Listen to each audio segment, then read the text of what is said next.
Hello and welcome. I am Ellie Richardson and you are watching the World Report on NewsX World. Let's take a look at the top headlines of this hour.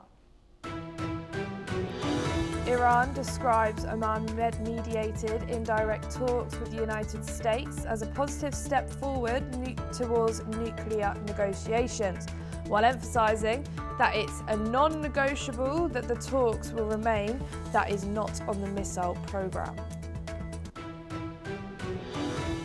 Trump signs an order warning of the new US tariffs on countries that continue to trade with Iran, citing a possible 25% rate.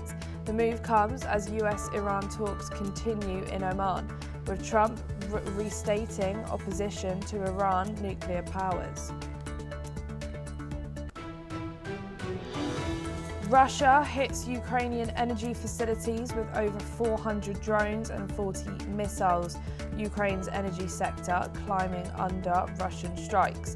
Cold weather, Kyiv asks Poland for emergency power imports. Ukrainian President Volodymyr Zelensky says the US wants the war with Russia to end by June, adding both sides had been invited to the US for talks next week in Miami. Ukraine have confirmed their attendance, but Russia is yet to agree.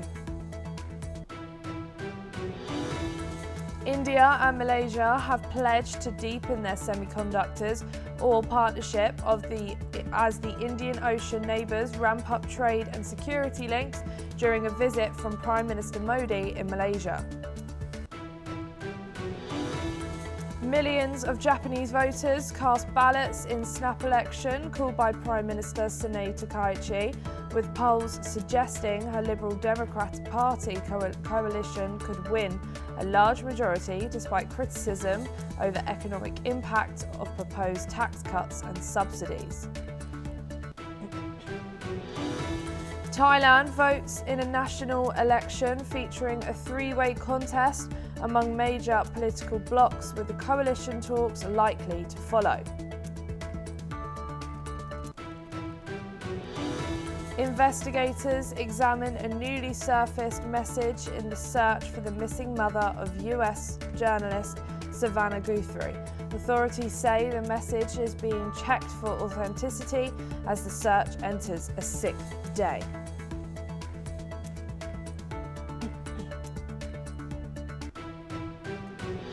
And for your top story this hour, Swiss wealth giant UBS opened accounts for Ghislaine Maxwell in 2014, just months after JP Morgan Chase ended its relationship with Jeffrey Epstein.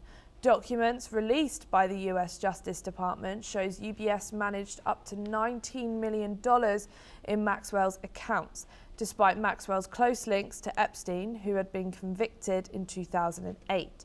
UBS continued its relationship with her.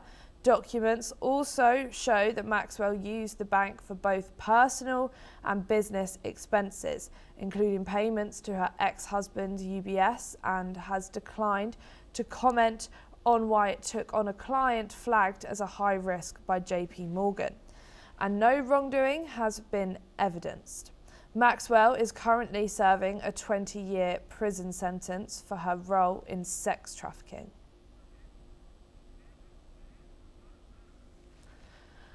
We are now being joined by Admiral Girish Kumar Garg, who is an international affairs analyst and defence expert, joining us from New Delhi. Thank you so much for joining us here today on NewsX World. So did the UBS follow the rules, or should banks be held to a higher ethical standard in cases like these?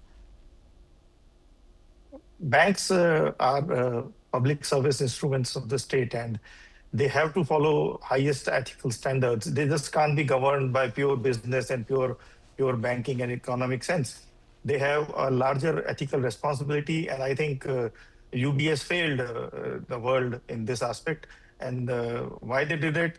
Probably, in my opinion, it was purely governed by economic sense, and that's unfortunate. And why did UBS continue banking with Maxwell, even after Epstein was arrested? See, it was public knowledge that Epstein has been arrested in 2008, and 6 years later, in 2014, uh, the fact that UBS went ahead with it, it was with its eyes wide open. So I think it was purely governed. You mentioned that $19 million, which were there in UBS accounts. It's a hell of a lot of money. And I think UBS was completely governed by business sense rather than any ethical or moral responsibility. And what does this case say about how seriously big banks take reputational risk? I think this incident shows that big banks at times, take unnecessary risks when large sums of money are involved. I wouldn't say that this is a case of money laundering because money laundering has a different trail of banking. This was straight away. It was there. It was there in another bank. They blacklisted and they would do the money and put it in UBS. I think UBS was fully aware of this transaction. So I won't say that it was money laundering in the exact correct strict sense of money laundering. But yes, it is illegal money. It should have been not traded, or it should have been blocked by UBS. That would have been the right thing to do for them. And do you think cases like these will change how elite clients are treated by global banks, or not at all? Of course, these things. This is not the first instance where banks have kept illegal money. The Swiss banks globally are famous the world over, and all the fugitives of the world, all the black marketeers of the world. There was a time when Swiss banks were a safe haven for them, and they had state support. Of course, now over the years, with international pressure coming on them, the Swiss banking has become more open. So I don't think this is the first instance, and this is the last one either. Banks would, the commercial interests will govern them, and under some pretext or the other, they'll justify these kind of investments, these kind of banking practices. The world will have to get together and be more strict, unitedly against these, to discourage such practices by big banks, especially. Thank you so much for talking with us today. Russia's defense ministry reported that 22 Ukrainian drones were shot down overnight over Russian territory and the Black Sea. The drones, all fixed wing, were targeted by Russian air defense systems. 11 were destroyed over Bryansk region, 6 over the Black Sea, 4 over Kluga and 1 over Kursk. The governor of Bryansk region, Alexander Bogomaz, confirmed that the attack caused minor damage to 2 private homes but no casualties. Meanwhile, Russia hits Ukrainian energy facilities with over 400 drones, 40 missiles, and Ukraine's energy sector crumbling under Russian strikes. Cold weather Kyiv asked Poland for emergency power imports. We are now being rejoined by Admiral Girish Kumar Garg. Thank you for rejoining us here on NewsX World. How does this incident show about how central drones have become in this Ukraine war? I think one lesson that the world has learned from this Ukraine war is the centrality of drone and drone warfare, and how they have changed the way the world fights a war. I think that as a military man, I can tell you that it's been an eye opener for military men like me to see what drones can do, and they're low cost, high effect weapons in a war. And Ukraine war has actually, I would say, that for the world, changed the concept of warfare. And you just touched on it there, but how are drone attacks changing the balance on the battlefield, or is it mostly testing air defense? No, it's not only testing air defense. You see, these drones are very difficult to detect by radars because they are very small or low RCS, radar cross section, because they're very small in size and very difficult to pick up. And they fly at very low altitudes. Again, very difficult to pick up. And also, most of them are one-way missions. That means it's like a suicide bomber. You fire 50 of them. Even if the enemy destroys 20 of them, 30 would still manage to sneak through and create enough damage, which you can't do with a manned aircraft. You can't launch 30, 40, 50 at enemy and afford to lose even one. Here you can afford to lose as many as you can afford, and there'll be no problem. And even one goes through, it's good enough to create enough damage. So I think the entire concept of warfare has changed. It's not only testing the air defenses, it's also testing the enemy's concept of warfare and concept of entire defense. And how much should audiences trust claims about drones being shot down without independent proof? See, in any combat, there are not only about drone casualties, about physical casualties, damage to infrastructure, damage to various facilities. There are claims and counterclaims, and all these have to be taken with a pinch of salt. There are exaggerations on both sides, and it's very difficult to verify them on ground. And it's not only about drones; it's about everything that happens in war.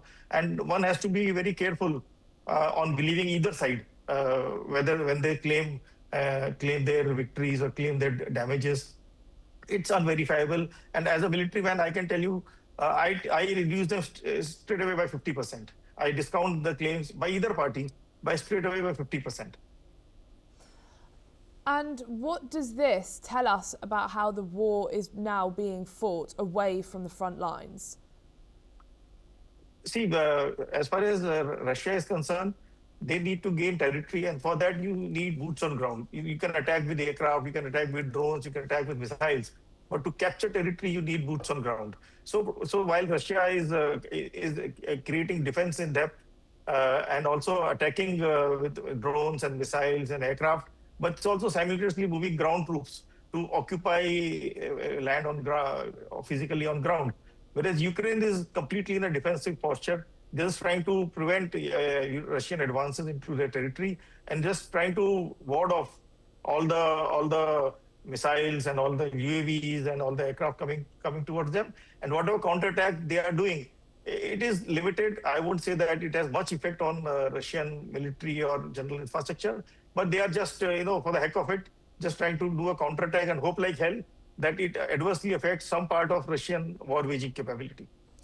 And what role do you think international partners, what role should international partners play in helping Ukraine bolster its air defences against both drones and missiles? I think the European Union, America, and the world has been supplying enough hardware to Ukraine over the last 3.5 years to bolster its air defenses. But please remember that just supplying arms and ammunition or UAVs or hardware is not good enough. You require Ukrainian people to be trained for them. You can't, if let's say, for example, Britain is giving them aircraft, it can't give them pilots because that's like involving Britain directly into the war. So they need to train Ukrainian people. There is no time for that. Please understand that it's a war going on. In between war, to train people fully to use these equipment operationally is very difficult. So with half-hearted, half-baked information, half-trained crew, they are trying to exploit what is coming their way, and which is not the optimum way to utilize what is coming their way. So I think while the world may give them whatever they have, but it's up to the Ukrainian people to absorb that technology, absorb those equipment, and use them to 100% operational use, which I think is difficult under current circumstances. And that's where I think Ukrainians are handicapped. Thank you so much for joining us here today on NewsX World and speaking to us. During Prime Minister Narendra Modi's visit to Malaysia, both nations pledged to strengthen their semiconductor partnership, aiming to boost trade and security ties. PM Modi's visit, his first in over a decade, led to several agreements, including those on renewable energy, healthcare and artificial intelligence. Malaysia, ranked 6th globally in semiconductor exports, plays a crucial role in the sector, contributing about 25% of its GDP. Both countries are looking to collaborate on research development and manufacturing plants. India's Foreign Ministry, S. Jaishankar, highlighted Malaysia's strong semiconductor ecosystem, with Indian companies eager to deepen collaboration on this field. Let's listen in to what the leaders had to say. हम रक्षा सहयोग को भी और व्यापक बनाएंगे। AI और digital technologies के साथ-साथ हम सेमीकंडक्टर, हेल्थ और फूड सिक्योरिटी में साझेदारी को आगे बढ़ाएंगे। The deep historical ties, strong people-to-people linkages, and ever-expanding economic cooperation. We'll continue to deepen collaboration in all fields: trade and investment, semiconductor, digital economy, trade in local currency, connectivity, energy, agriculture, food security, defense, education security, TVET, including through our center at the University of Malaya, healthcare, tourism, culture, and people to people. We are now being joined by Collins Chong-Yu-Keat, who's a Foreign Affairs and Security Strategy Analyst. Thank you so much for joining us here today on NewsX World. Why are India and Malaysia deepening cooperation in semiconductors now? Yes, Ali, we have seen how this is a crucial timeline for both countries. And Malaysia is a newcomer in this space, in the realm of semiconductor. We have spent decades, positioning ourselves as a global hub for semiconductor assembly, testing, packaging, electronics manufacturing. So these are our main tenets of our economic depth. And we have also deep integration with the linkages with the West, US, with Japan, with Taiwan, also in European supply chains. And this cooperation in the field of semiconductor is timely and strategic for both countries. And we do not compete with one another. We complement one another. We offer, maturity in terms of ecosystem, in terms of skilled technical labor and credibility in the global chip supply chain. While India also offers, the advantages of having the scale and market demand, engineering talents, and as well as this long-term state-backed commitment. So, and this is of great importance for both countries, especially in light of this new rivalry in terms of these critical sectors, including on chips and semiconductor, on critical minerals. And this is also crucial for both countries to present a united front to strengthen one another's, fallback options, and with greater linkages in terms of geopolitical interests.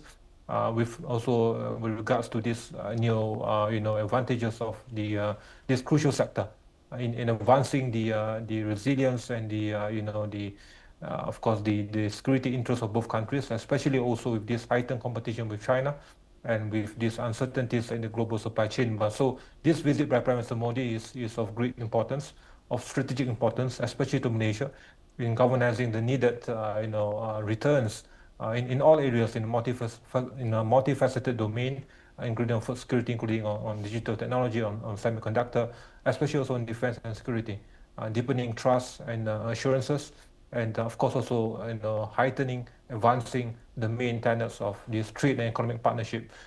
There will be one of the main anchors for this region also, which will be of great benefit to India, especially Malaysia as being the gateway to Southeast Asia and to global South also in this part of the world, which will complement Prime Minister Modi's East policy, as well as this new strategic power presence in this part of the world. So I think this is a very good and important mutual relationship.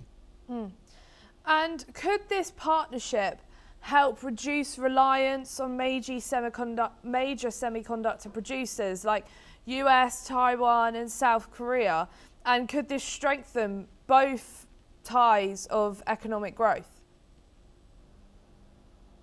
Certainly, we have seen how this is one of the main platforms in ensuring that we have credible, trusted, and a long-term state-backed commitment in terms of also providing this lifeline, especially also for both countries, in ensuring that we move up the value chain, synergizing one another's core strength, and assets, and this is important in terms of how Malaysia has also the historical precedent in terms of advancing this field, and we have also this multi-layered support system, and of course from the government, from the private industries, from the people in terms of talents, and India is also moving up the value chain, and we have a lot of offer to one another, and definitely this is the crucial anchor in terms of the milestones ahead, and reducing any frictions and any over-reliance on certain external powers, and this is also strategic in terms of also having these shared values and shared interests,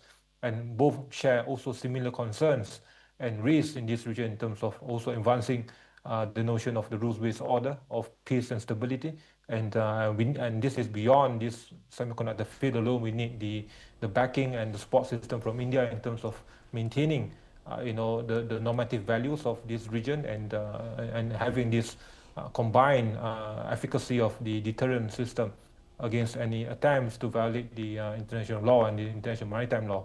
And this is also having this historical good and firm ties between both countries, and definitely we have this kind of flexibility in terms of offering different ways as well as support system in ensuring that this field can benefit both nations, also tying up with the deeper connotations of better linkages and more structured partnership in terms of economic and defense partnership, having similar interests and similar concerns moving ahead. Ali.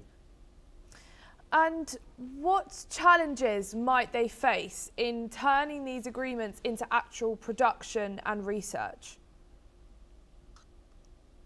Well, we have seen how it is still quite in the early phase. We have just upgraded our ties and to the highest level, and now the main concern will be to turn all this into reality, into practical terms on the ground, and being of course implemented by different parties, and this has to be monitored and to be observed, and to ensure that the outcomes are in line with the expectations, and to ensure that the returns are very much in line with the needed needs and demands of both countries, especially in this initial timeline for the next couple of years now. Of course, we have seen also the possibilities of turbulence and volatility in terms of regional and global supply chain, as well as the global competition and rivalry for this sector. But I don't foresee that to be the main stumbling blocks. As I've stated, both countries share historical and cultural deep-rooted ties, and who is in need of one another in terms of our own unique and niche areas. And of course, I've high optimism and high expectations that both nations will continue to prosper, especially in having this political will from the top. We have seen how the personal camaraderie, personal ties and friendship between Prime Minister Modi as well as Prime Minister Anwar have been at highest level, and both who want to see that all the outcomes, all the aspirations being outlined in this in the relation between both countries will continue to translate into practical outcomes for both nations, and I'm optimistic that this will turn out to be a good future for both countries, and also for the need of this region also. And how does this fit into India's goal of becoming a global chip hub? Yes, this is important. We have seen how, although it's a bit, late in terms of the entry to this the field of semiconductor, and Malaysia has the capacity, the historical precedent, and we will synergize our own unique strength. And India has the ultimate structure and system in place in terms of market, in terms of talents, in terms of human capital, in terms of the support system from the government, and as well as, of course, being the potentially being the biggest economy in the next few decades. And of course, this will be of crucial importance to Malaysia also in our quest to also move up the value chain and to also move beyond the conventional reliance and capacity of being just the hub for assembly, testing, and packaging.